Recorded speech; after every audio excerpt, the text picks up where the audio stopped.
almost exactly a year ago, we initiated the largest grant operation, or at least the largest support for local law enforcement agencies that had ever been provided from the state of California as it relates to the issues of vertical prosecution, investigation, and arrest related to organized retail theft. And we thought it was an opportunity to update you on the progress, not just the inputs, but the outputs. And we're here with Commissioner Dury, the CHP, who's been instrumental in advancing those efforts and building partnerships up and down the state of California. I wanted to begin with this first slide, highlighting this progress that was initiated now close to 4 years ago, about 3.5 years ago. We started to see those crime trends increase. You saw it across the country. In 2020, we saw in the United States, for example, homicides increased by 30%. That last year, the Trump presidency, it was the largest annual increase, one of the largest in recorded history. You saw a 30% increase, not just, again, nationally as it relates to murder rates, but we started to see an increase, significant increase in 2020, 2021 as it relates to retail theft across this country. In an effort to get ahead of that, not just to acknowledge it, but to assert a different paradigm of engagement, in July of 2021, I joined 13 big city mayors down in Southern California with police chiefs all across this state as we extended our organized retail theft task force, and we reorganized with more intentionality efforts both at the state level and the local level, soliciting much more robust support from the California Highway Patrol as it relates to the investigations, not just investigations, but arrests and investigations and prosecutions in this space. We followed up a few months later with an announcement in the South Bay, in the Bay Area, Northern California, with a specific announcement across a spectrum of issues, not just as it relates to organized retail theft, but issues related to fentanyl overdoses and issues related to opioid overdose and use and abuse more broadly. We also were there joined with the Attorney General, Rob Bonta, as we announced a new unit that we established in the Department of Justice. We hired, as you can see in the slide, 19 new positions in that unit, announced new funding, more on that in a moment, in partnership with the California legislature.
Hey, Commissioner, apologies for the technical difficulties. We're getting the governor back. Okay, I thought that was me. I'm good.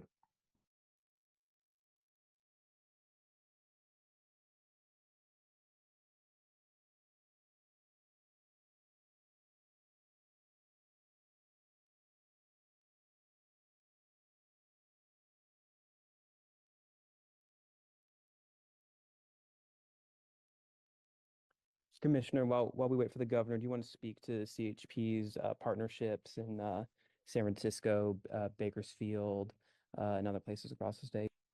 Yeah, for sure. Ladies and gentlemen, thanks. It's an honor to be here today.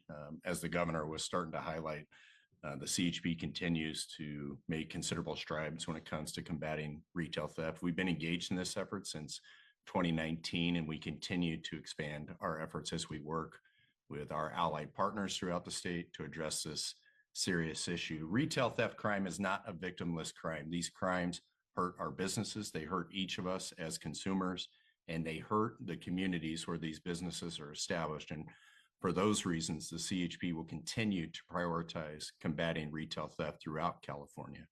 And while the CHP has retail theft crime task forces based in major metropolitan areas where we see retail theft most prevalent, these crimes, they're not limited to those areas. And the state's continued investment in combating retail theft is making an impact bigger than ever.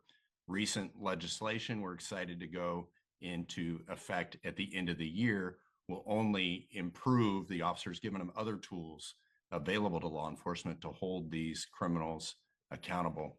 I'm proud of a couple of stats. Since the retail theft task force first began, the CHP has arrested over 3,200 individuals. Another stat, the CHP's recovered over 46 million in stolen retail product.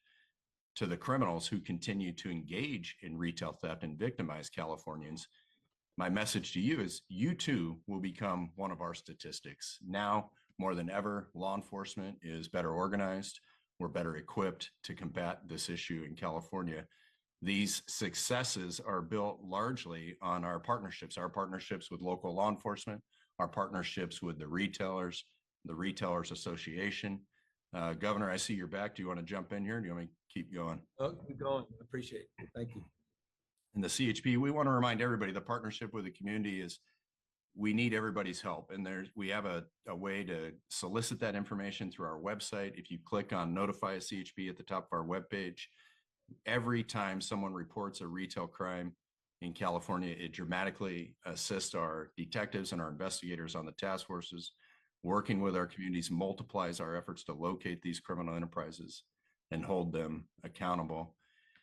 We're talking today about working diligently alongside local law enforcement partners to focus our enforcement in key areas to assure every community in California is safe. In fact, last weekend, under Governor Newsom's recommendation, encouragement, we started efforts in the city of San Bernardino. We look forward to assisting local law enforcement in that region to enhance public safety. We've seen incredible success with this, with our efforts to focus enforcement in key areas. We've seen it in San Francisco, in Oakland, in Kern County. And I've got to say the credit for the positive work being done there and the accomplishments goes to the men and women who don the uniform. They go out every day and night and they serve the people of California. The work they're doing is incredible and no doubt is disrupting criminal activity, making our communities safer. The partnership in San Bernardino and the other areas, I want to be clear, does not negatively impact the CHP's daily operation. We remain committed to our core focus, which is and always has been to aggressively enforce laws related to traffic safety throughout California, enforcing violations known that cause collisions, including DUI, speeding, distracted driving, aggressive driving, sideshows, seatbelts, to name a few.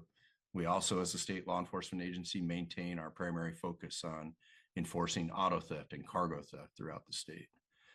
It's a priority for us. I know it's a priority for the governor, and I'll turn it back to him to make sure California is the safest place to live, work, and travel. We appreciate the community support as we take on this important mission when it comes to retail theft, when it comes to making our communities safe. We appreciate the governor's unwavering support and his backing as we carry out this important public safety mission. And with that, Governor, I'll turn it back to you. I appreciate it, Commissioners. Again, sorry about all the technical difficulties. We brought this on the road a little bit, but it was important to highlight some of these efforts. And I just want to acknowledge the great work and also just reinforce or at least build on what the Commissioner just said. I just want to thank the men and women in uniform and all the partnerships that have been formed over the course of the last number of years. And Commissioner was highlighting some of the work we initiated, or at least engaged with the support of the mayor's office and the district attorney in San Francisco, really launched this sort of new paradigm of partnership that we're now building on and announcing and advancing here today in San Bernardino. But Oakland, Alameda continues to be robust in terms of that partnership down in Kern County and Bakersfield, which was our third initiation, has been a big success. We expect the same down in San Bernardino. And again, it's a complement to that spirit of partnership and collaboration across the board. Of course, that spirit of partnership was accelerated, and there's a slide here. Hopefully I can share if it's not up, at least give you a little bit of information about it. It's $267 million of specific grants that I was referring to perhaps before I got cut off. And that's a grant program that we initiated in September of 2023. In October of 2023, those dollars started to go out. That's, again, that bookmark that I opened up with. It's been exactly about a year, or it's been a year since we initiated that program. And I thought it was important to highlight, again, some of the success. You'll see some of the grantees here on a slide. $267 million now have been distributed to 55 cities and counties. You see those law enforcement grants in cities and counties, large and small, from Palm Springs to Ventura. I'll talk more about Ventura in a moment, LA, Irvine, Modesto, smaller communities included as well. We advanced these vertical prosecution grants, which is a fancy way of simply saying one person that is a single point of contact throughout the entire process of prosecution, investigation, and those grants have been really helpful with district attorneys' offices in partnership with the DA's offices all up and down the state. Here, just some examples of rather specific examples of some of the money that has been distributed. It gives you a sense of the enormity, again, of grants, a grant program that never in the past existed, certainly a commitment from the state that's the largest in state history. You can see just Los Angeles alone, close to $16 million in the county. You add a Ventura County and Orange County, you look between just those two counties, just like $35 million went out with these award grants. But I reminded a moment ago, or at least I referenced a moment ago, and just remind you the importance we placed on smaller communities as well. We're not just doing the larger LEAs. We're focusing on places like Roseville, $609,000, not insignificant for these local law enforcement agencies. We did a survey of this program. Again, it's been about a year, and the overwhelming majority of the money went to hire new personnel to support these efforts. So again, this is about enhancing and supporting local law enforcement agencies. It's about building collaboration and partnerships. Partnerships are not just with the larger, as I said, counties or larger cities, but also between agencies within cities and counties, the police departments, probation, sheriff's offices, and district attorney's offices. So far, and this is an important number, we see now over 10,000 arrests. This is the information that came back a year of this operation. $267 million has generated 10,128 arrests and counting just from the local law enforcement efforts. The commissioner was referencing his efforts in partnership with the CHP. You can see here an additional 3,200 arrests that have come out of Oakland and the East Bay, work we're doing, Bakersfield work, the original work we did in San Francisco. You can see the number of illegal guns that have been seized, the number of vehicles that have been recovered in the thousands. Full disclosure, the San Bernardino, we just initiated that. We've got just a single night of operation. So we're looking forward to that information, and we'll continue to provide it as we do most Tuesdays. I think we've referred to it for a year plus as Takedown Tuesdays, which we may want to change the vernacular, but it gives you at least a sense of the commitment, the resolve, and the energy around these operations. So we continue to recognize we need to do more, but we continue to expand the footprint of support, including recently, and this I wanted to end with, this nation-leading effort, not my words, that's the Retailer Association, grocers, that among others, that supported a package of bills, 11, 12 bills that I was able to sign or proud to sign just a few months ago In fact, almost literally 2 months ago in August, to look at the spectrum of issues related to organized retail theft across this state. And we're proud. I've gotten calls across the country. Really proud of that package, proud of the work that we did with the Department of Justice, notably our Attorney General, the work we did in partnership with many different committees in the legislature and in the spirit that united all of us in the Assembly and the Senate with the leadership of the Pro Tem and the Speaker that helped steward that package of bills. So that's the update. I want to just close with one additional thing before we open up for any questions, and that is the support that the National Guard has also been providing these efforts. I mentioned a number of years back, almost 3.5 years ago, we initiated some of our efforts around fentanyl interdiction. The National Guard has played an instrumental role both at the border, again, where I was today, and throughout the state of California in support of their task forces, their interdiction efforts in partnership with the CHP. So that's also helped amplify some of these efforts. So across, again, the spectrum, just deep respect to the California Highway Patrol, the great work the commissioner's doing, the men and women in uniform, and the partnerships that have been formed, and we want to continue this momentum directionally. We're committed to that over the course of the next few years, and we're committed as well to one final and important imperative, and that's to build the ranks of our California Highway Patrol. And I'd be remiss if I didn't highlight a very significant shift. You can see maybe brief in small font there. About 7 years ago, we were struggling a little bit to recruit members to our academy at the California Highway Patrol. Now you're seeing a massive increase in the number of applications. We had a goal of 1,000 new recruits. Already 900 have gone through the academy, and because of the commissioner's great work and the great work that is happening over at the CHP, we're going to hit that milestone very, very soon. Again, increasing the ranks within the California Highway Patrol, allowing us to continue to deploy those resources to critical hotspots throughout the state of California, continue to build partnerships to address not just, again, the issues of retail theft, but crime more broadly, quality of life all across this state. So that's a brief update. Forgive the technical glitches, but the commissioner and I are here to answer any questions. We'll now transition to the Q&A portion of the program. If you're a member of the media and would like to ask a question, please unmute yourself and click the raised hand icon at the bottom of your screen. Then unmute yourself and you will be called upon. Once unmuted, please state your name and outlet before asking a question. Please note there's a slight delay, and as we wait for questions to be populated in the queue, please give us 30 seconds to a minute.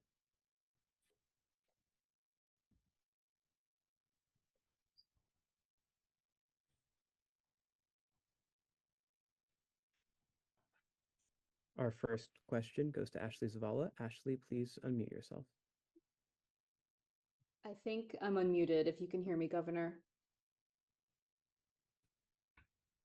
Yeah, we can. So forgive me. Okay, great. So I know you're talking about this about a week before the election.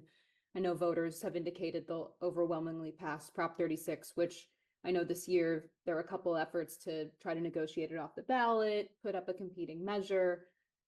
With all this effort underway that you've highlighted, I think just for the voters who are considering that measure, is there any, I guess, assurance, just especially with things that can float around social media? I mean, is there any assurance that you can give that your administration won't try to intervene in that law but going into effect if voters decide to pass it? I don't know what social media you're referring to. That's absurd.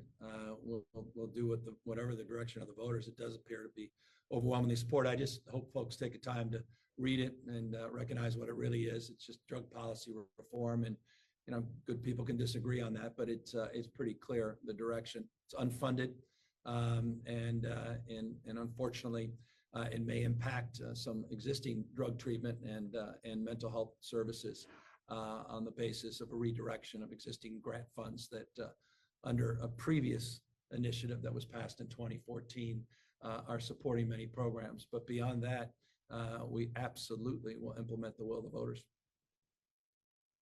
Thank you.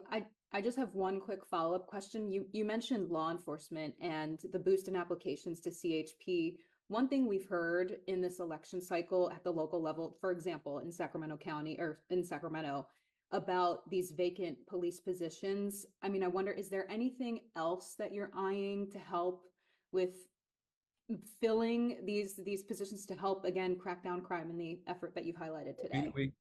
We were highlighting specifically the $267 million that did just that. 79% of the LEAs, those local law enforcement agencies that were surveyed as it relates to the 1 year milestone that we're highlighting today as it relates to the grants, were to support additional personnel. So specifically to further the frame of your question. And so that's just one of many different programs. We had a real public safety plan, you may recall, with the Department of Justice, with the Attorney General that we announced 2022, that was $1.1 billion across the spectrum of supports, and 267 specifically for local law enforcement agencies. So I think that's a demonstrable example of the support the state, unprecedented support the state has been providing for some time to our personnel all across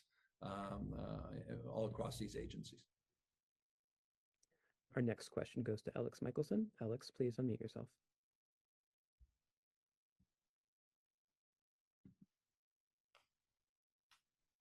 Hi, Governor. We all can relate to the Zoom issues, so I feel for you. But in terms of progress, what specific metrics are you using to measure progress on this? Obviously, we saw the number of arrests. That's one. But have you seen a drop off in these sorts of crime? And what are you using to measure in terms of success and in terms of where we go from here? Well, we've seen demonstrable success and real progress. I mean, those numbers are meaningful. Arrests, the vertical prosecution now on the investigation, and again, accountability side. It's not just the arrest. It's about the accountability and the follow through. But Commissioner, this is your bailiwick. Perhaps you can be more specific in terms of the feedback you're getting with these partnerships that you've initiated across the state. Yeah, as far as metrics measuring over time, it takes time for the data to come in, and we'll know. But I can tell you anecdotally, we are seeing less of these. And when you look at the stats and you look at the number, so when I say less of these, we're seeing less smash and grabs. We're seeing less of that as we get involved and we arrest and identify these criminals. But I just look at the work we're doing in the communities. In CHP alone, almost 180 guns taken off the street. Many of those are crime guns. Those are crimes that didn't happen. And those are, because they didn't happen, they're hard to measure. But so it'll take time as those metrics come in over the next little while, and we'll be able to see how the overall crime trends are going. But, I can tell you from our perspective, things are going in the right direction. Yeah, and just in furtherance, and forgive me, but furtherance, I mean, we saw that the early surge in San Francisco produced demonstrable results. You've seen that in the data in terms of the crime numbers. Alameda, or specifically now Oakland, as well, we saw not only anecdotal evidence, but we started to see the evidence of the first partnership there, and that allowed us to expand it, or at least made the case anew of scaling it and expanding it, because we were seeing that early success. We're trying to highlight areas of the state, and I think that's hopefully obvious, that continue to be hotspots. Alameda County has been a hotspot. We saw in Sacramento County, particularly on the retail theft, as a separate and above point. Kern County, Bakersfield, among the highest murder rates in the state of California. I think up until this year, they've had the highest murder rate in the state. And San Bernardino is also, you look at the data, it bears a relationship to the why we're choosing these counties. It's one, partnership, a willingness to engage, but it's also because of the importance, the imperative of getting in, sending a message, trying to be as supportive as we can across the spectrum. And I say across the spectrum because I just want to reinforce this is about, as the commissioner said, getting guns off the street. This is about getting illegal cars back in the possession of the rightful owners. This is about sideshows, which they've been cracking down on, including in Oakland. We made some announcements last week on some of the progress there. And it's about sending a message that we're just not going to tolerate some of the behavior that we started to see. And I think, again, the early results are proving very, very positive.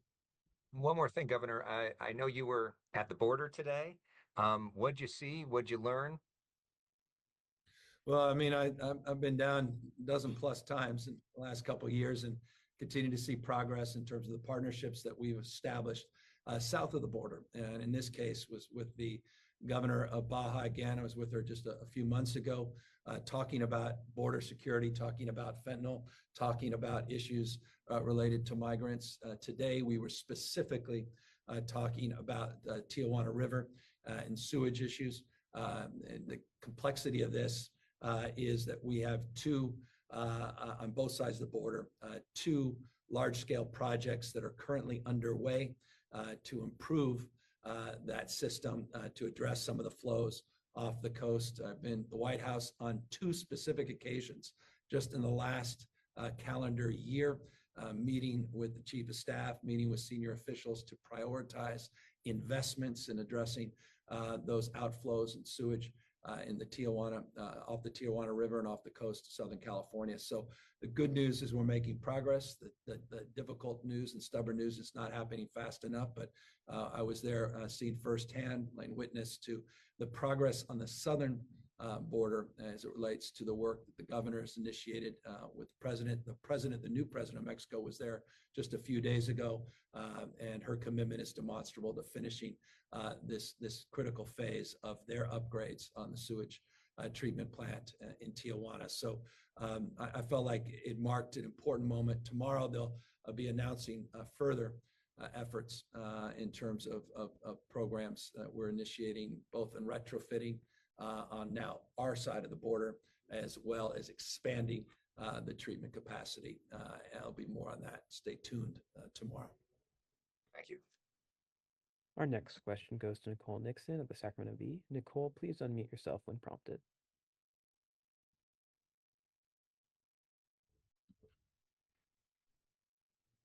Good afternoon. I want to go back to Prop 36 for a second and people who commit retail thefts potentially to pay for drug addiction. Governor, you've said that Prop 1, which is a solution being floated by backers of Prop 36, was not designed with this measure in mind. So I want to hear more about what exactly your concerns are with using Prop 1 treatment to potentially provide this treatment mandated felony that Prop 36 would create. Well, it wasn't. I mean, it was not considered. It wasn't even debated during the Prop 1 process, which is a multi-year process, as you may recall. It took a lot of time and energy to focus on reforming the Mental Health Services Act.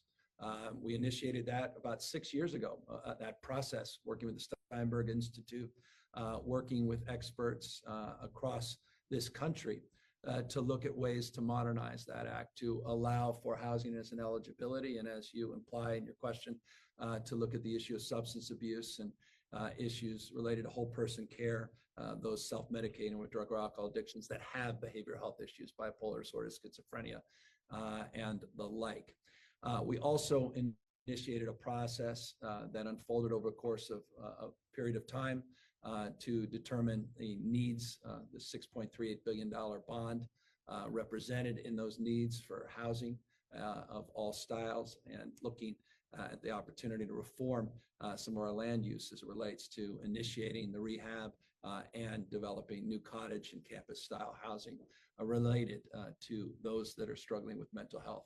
You may recall as well that built on the work we did over a multi-year process in partnership with the Judicial Council, in partnership with the legislature, with organizations like NAMI and others, in creating Care Court, which will be moving from its pilot phase later this year to full implementation in 58 counties. And of course, the work we did with the legislature as it relates to conservatorship reform. Again, all well considered, most of those reforms attached resources. Prop 36 is none of that, as you know, and I don't even need to get in. I understand the prevailing winds, no one's naive, but there's not a dollar attached to it. So I guess what they're trying to say is, well, we'll just attach Prop $1. But those dollars were focused on specific strategies to address chronic mental illness, those that are struggling out in the streets and sidewalks, and the extent that there's a crossover. Obviously, by definition, we'll be addressing a lot of issues at once. But I think it's a lazy response to the how, which was never considered. I get the what and the why frustration out there as it relates to what's happening, but as it relates to the how, I think they just they're frankly it's a very lazy response to a very serious issue and a complicated issue, and we took very seriously the efforts to lay out a vision and a strategy for Prop 1 and milestones for Prop 1, and you'll be hearing a lot more in January, updates as it relates to those efforts, particularly as it relates to the county components of this as we initiate some of those reforms that go in effect in July of 2025. So again, there'll be an 18-month planning process in that space as well. Our next question goes to Eitan Wallace. Eitan, if you could please unmute yourself when prompted.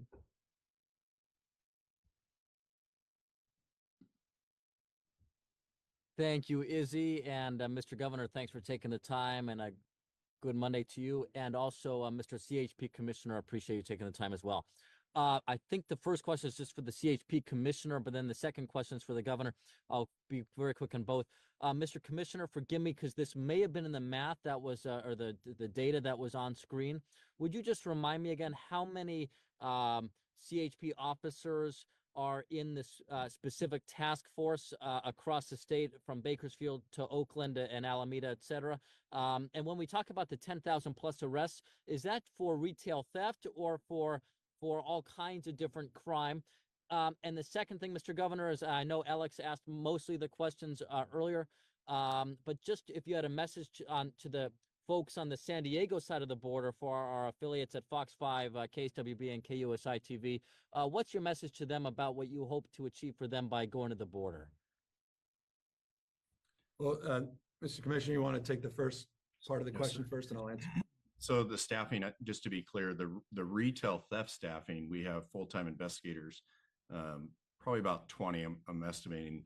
I don't have the numbers directly in front of me. The numbers you're referring to, like the special operations in Oakland, as you know, the governor, 4 months ago, I think 3 or 4 months ago, we announced an increased surge, and those numbers, they fluctuate on every day. We have at least 20 CHP officers assigned in the city of Oakland right now. And then we do surge operations that could bring in as many as 40 to 50 CHP officers during a single operation in Oakland. And so those numbers kind of fluctuate. And then the numbers in Kern County are probably 12 to 15 CHP officers on a dedicated time frame. And the same in San Bernardino, we're doing 2 to 3 operations a week. And so the numbers fluctuate depending on specifically what you're talking about. And then the 10,000 arrests, those were the arrests that I think the governor highlighted, and forgive me, sir, if you were going to talk about this, but those were the numbers from our allied agency partners. So when the money was granted to the allied agencies, those were the arrests that they produced, which I would highlight as probably about a 30% or a 30 magnification of the efforts that the CHP alone was doing. And so what a game changer that was to get the allies involved. And then that was in addition to the arrests that the CHP was doing in the retail theft space. I hope that answers your question. And then as it relates to issues down at the border, as I said, we're down at the border on a pretty consistent basis, checking in with our federal partners. In this case, checking in with our federal partners as it relates specifically to the issues of sewage discharge through the Tijuana River. And tomorrow, as I noted, there'll be an announcement, milestone, kickoff of the next phase of the investments. And we're working very collaboratively, very closely with the Biden administration and our congressional representatives to secure the funding needed to finish the job. There's a delta in the funding, and we are working multiple fronts without getting into the nuances as it relates to where we're looking at the pots of dollars. We have been working specifically with our two senators, working with our congressional representatives, and we've secured in the temporary budgets the disaster relief component and next year's again budget. Again, these are proposals, dollars. We're hoping to hold the line on that and get that across the finish line to finish our portion of the work down there. Again, a lot more will be highlighted tomorrow. Our next question goes to Travis Gilmore with Epoch Times. Travis, please unmute yourself.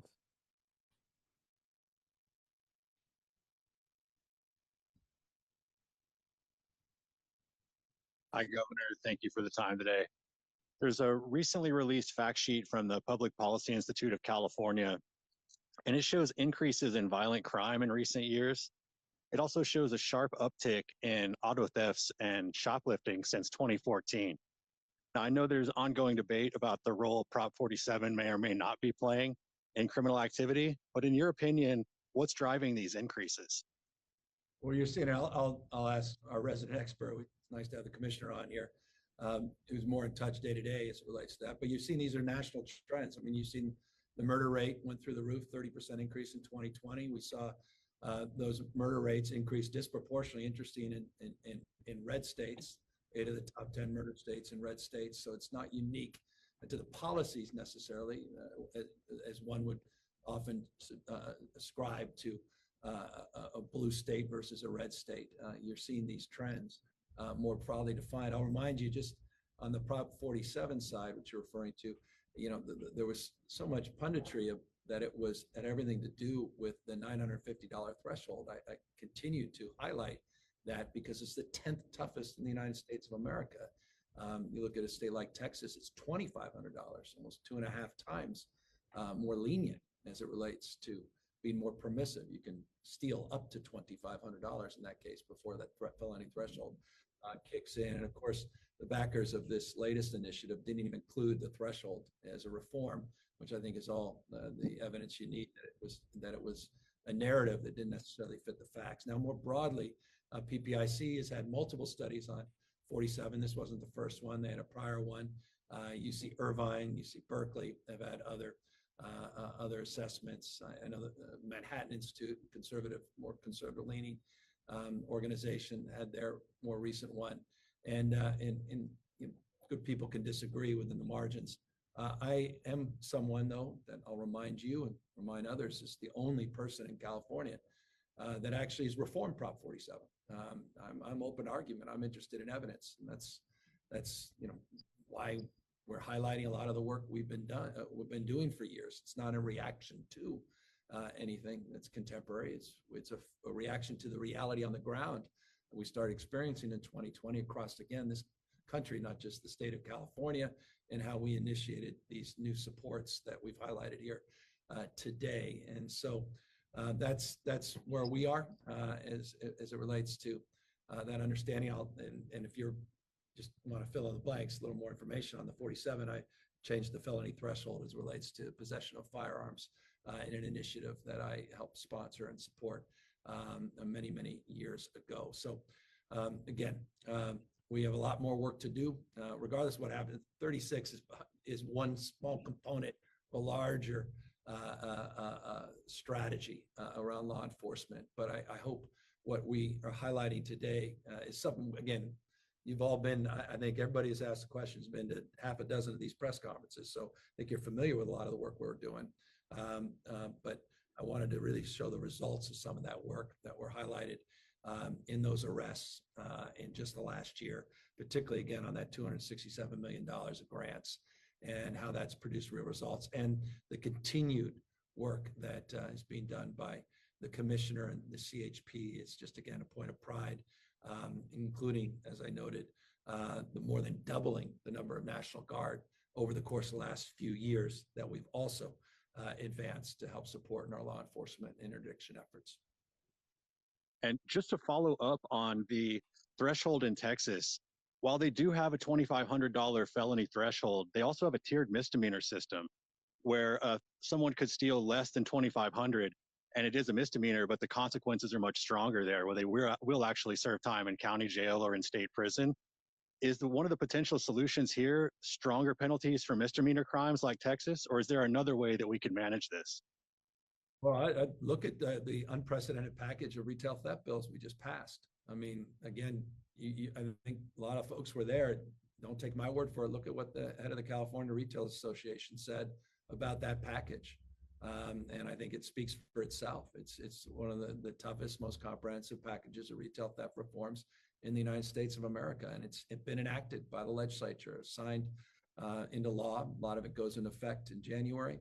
And I think it answers very specifically your question, because we looked at it from a much more nuanced and complex way. We looked at the impact as it relates to third-party sellers and online retailers, retail sales, which I mentioned earlier. We looked at the issues, the complex issues around aggregation. We looked at the issues around jurisdiction and how those can be stacked, meaning misdemeanors can be stacked, et cetera. So you have a chance review some of the tape, as they say, from those announcements and a lot of the discussion around that package of reforms that, again, are already in place in the state of California. Thank you, Governor. And Governor, we'll have time for a few more questions. Our next question in the queue is from Lindsay Holden with Politico. Lindsay, please unmute yourself when prompted.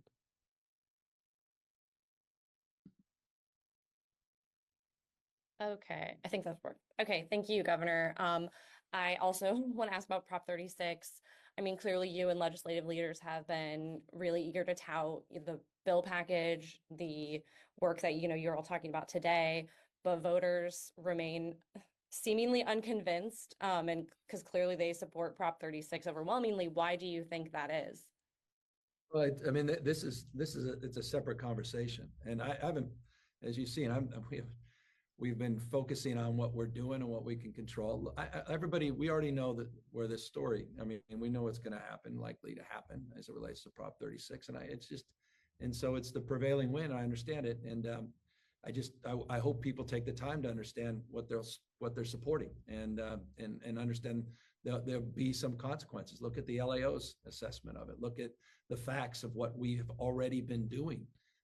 That are conflated as it relates to what some of the promoters are saying with 36. This is not, I've not been campaigning against it. I've been responding to questions that you've asked over the course of the last few months of my opinion, and I can't in good conscience support it. Just as, someone that supports law enforcement, has never been part of the defund police movement, quite the contrary. And we have the receipts again today that believes we need to do more on quality of life, believes we need to do more in terms of law and order and prosecution and accountability. I've been shy about the Alameda DA. I've been shy about my former DA in San Francisco. I've been shy about needing to intervene with the National Guard and JAGs and the work we've done across the spectrum for years and years and years and years.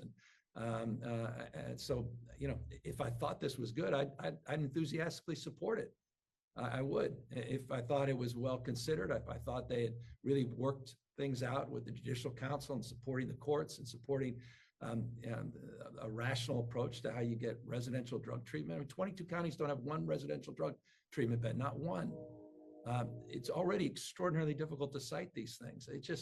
If I thought these things could happen, I'd support it. If I thought it wasn't just a fast track to state prison and $100,000 plus, $110,000, $20,000, $30,000 a year that the taxpayers will bear with no real outcome outcomes being suboptimal in terms of state prison for nonviolent possession of drugs, I'd be out there promoting it. I can't in good conscience, but I'm not naive about people's feelings and their frustrations, and I've shared them, and that's why we were out there with the big 13 mayors many years ago, expressing my own frustration and a strategy to address it, and progress that, again, I think we've highlighted today that I hope you'll take a good look at, and progress we hope that will continue, again, separate and above anything that happens with that initiative. Following up on Can I ask why you haven't I know you have been very clear about your opposition to 36, but why haven't you campaigned against it? And why do you think that campaign hasn't been successful? I leave that to the judgment of others as it relates to that campaign. But look, I've been out there, how many states for Kamala Harris, Joe Biden, working hard on congressional races, traveling the state, trying to address a lot of the state challenges as it relates to announcement we made yesterday and announcements we're making today, the work we're doing down at the border. We're going to be busy with Mayor of LA tomorrow and some important issues relating to homelessness and quality of life that she has been working towards, and some big announcements in that space that I'm looking forward to. It's just a question of bandwidth capacity. We're raising, without getting in detail and weeds, I've been raising a lot of money for these important races. It's the old adage, you can't do everything, but you can do anything. And I'm just putting my focus on areas where I feel I can really move the needle. Gotcha. Thanks. Our next question in the queue goes to Sophia Bolag at the San Francisco Chronicle. Sophia, please unmute yourself.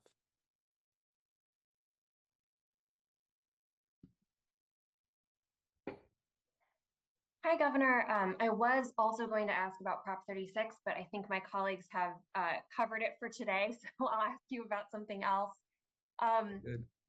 There's been, a lot as the presidential campaign enters its final stages. There's been a lot of discussion about former President Trump's plan to deport a lot of people who are in the country illegally. I wonder, what impact do you think, if he's elected again, what impact do you think that would have on California's economy and on our state specifically? Well, no state has more to lose or more to gain in this election in November. If Donald Trump is successful with mass deportation, no state will be more impacted from a fiscal perspective and economic perspective. The number of mixed status families in the state, second to none. Again, we're a state with 27% of the population foreign born, majority minority state. And we have larger number of dreamers and TPS holders and others, and the impacts from valley to valley, Silicon Valley to Central Valley would be outsized. The chilling effect it would have would be outsized. We're the tentpole of the American economy. It's the largest economy in the United States of America, not just the largest state. The innovation that has inspired the world that comes out of the state, and a lot of it supported by immigrants and inspired by immigrants, not a lot, significant amount. All of that would be significantly impacted. So it's a next level concern. And of course, what you saw last night was, just the rank racism that was on display last night at that rally, and things that were said that just cannot be allowed to be normalized and accepted. It's just disgraceful. The childishness of Donald Trump and the nicknames aside, it's a remarkable moment in American history. And so keeping our eye on that. And that's the election that matters more in more ways on more days will matter more to Californians than any other. So I hope people continue to take very seriously that threat. And your question is going to be a question top of mind, God forbid, if he's the next president, for not just the 40 million Americans that live in California, but for hundreds of millions of Americans that will wonder what the hell happened to their country if indeed we go back to mass deportation camps.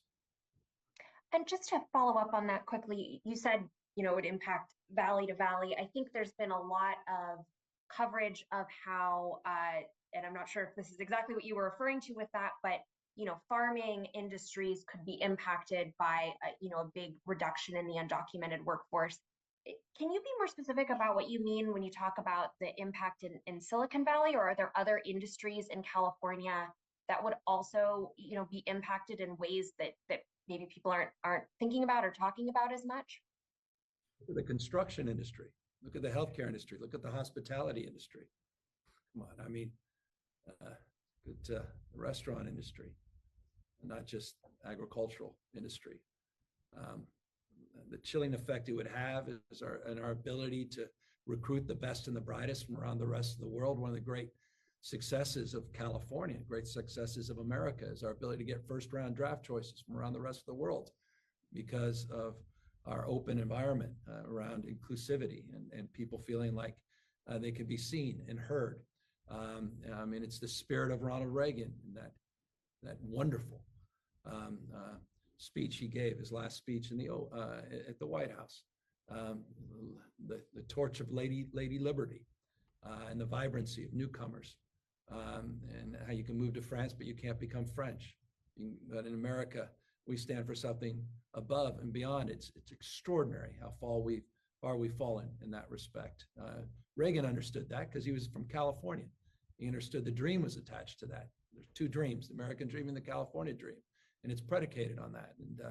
And so I do see the life force, as he said, of newcomers as being critical to the success of this great state in our nation. And I think there'll be a chilling effect across industries. I highlighted one of the dominant industries, the most vibrant industries, which is, what separates the game played here versus anywhere else in this country, and the contributions that immigrants have played in terms of our innovative economy and our entrepreneurial economy and how it's impacted Silicon Valley. And so that's, again, that's just one frame, but I think across the spectrum, the chilling effect would be outsized. And again, if you don't have to take my word for it, take a look at the 270 proposals that Donald Trump himself have identified within that Project 2025 proposal, that blueprint that he's identified with, and consider the fact that 75% of the authors of Project 2025 worked for the Trump administration in one way, shape, or form, and consider the details that are laid out in that plan when you consider the larger issue around mixed status families and immigration, and what this could do to impact the state of California, our nation, impact our economy, and our moral standing around the rest of the world. Governor, with that, we are over time. For any folks in the queue who didn't get to ask a question, please feel free to follow up with our office and we'll get back to you. Governor, I hand it back to you for any final remarks. No, I just appreciate it. And I just want to thank all the men and women that worked so hard to make real those 10,000+ arrests. That was not because of the state. It was because of the work that was done on the ground every single day. People committed to the public safety of the people of this great state. And so hats off to all of our local partners, hats off to our great commissioner and the men and women at the CHP. And again, we have a lot more work to do in this space. We're not going to, regardless of the outcome of a presidential election or what occurs in November across any election, we're going to continue our efforts in this space. And I really want to thank our partnerships, our partners, but also I want to thank the partnership in particular of our Attorney General, who also has been instrumental, as I noted earlier in some examples, but also deserves a particular call out for his support of these efforts as well. Thank you, everybody.